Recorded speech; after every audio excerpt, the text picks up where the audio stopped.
Lesson 7 for May 11 to 17, Keys to Family Unity, read by Dr. Percy Harold.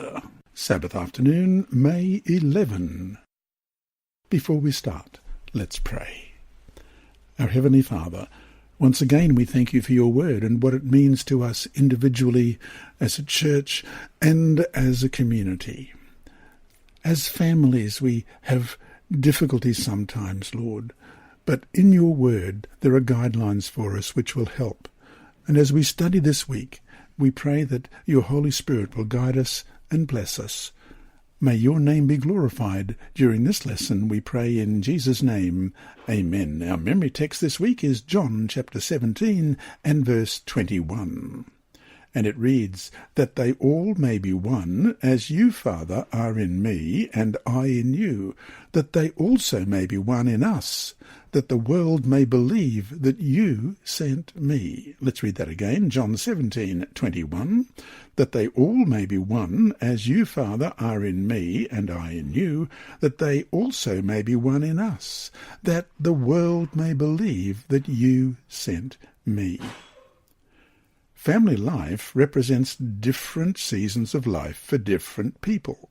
For the mother and father, the introduction of children in their lives represents a major change, one that will last their lifetimes. And for the offspring, of course, going from non-existence to existence is indeed a major transition.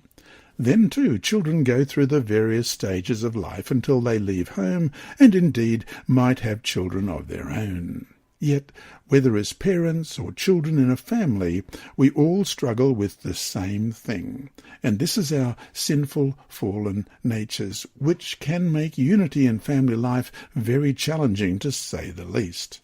Yes, in the body of Jesus Christ on the cross, all humanity has been reconciled to God and to one another.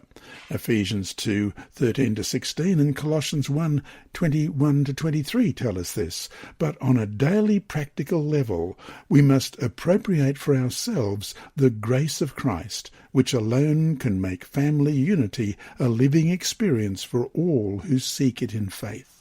This must be a daily experience in our lives. Fortunately, through the grace of Christ, it can be.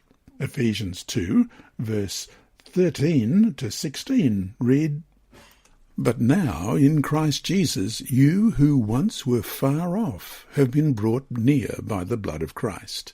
For he himself is our peace, who has made both one and has broken down the middle wall of separation, having abolished in his flesh the enmity, that is, the law of commandments contained in ordinances, so as to create in himself one new man from the two, thus making peace, and that he might reconcile them both to God in one body through the cross, thereby putting to death the enmity, and Colossians 1:21-23.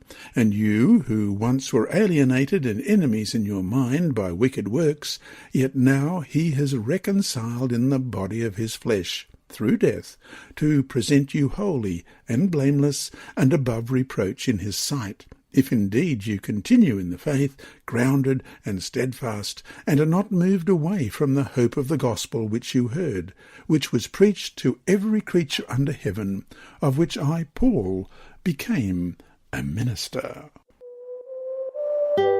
You have been listening to a reading of the Adult Sabbath School Bible Study Guide by Dr. Percy Harold from Queensland, Australia. This service is brought to you by Hope Channel, the Sabbath School Department, and Christian Services for the Blind. Remember, God is always faithful.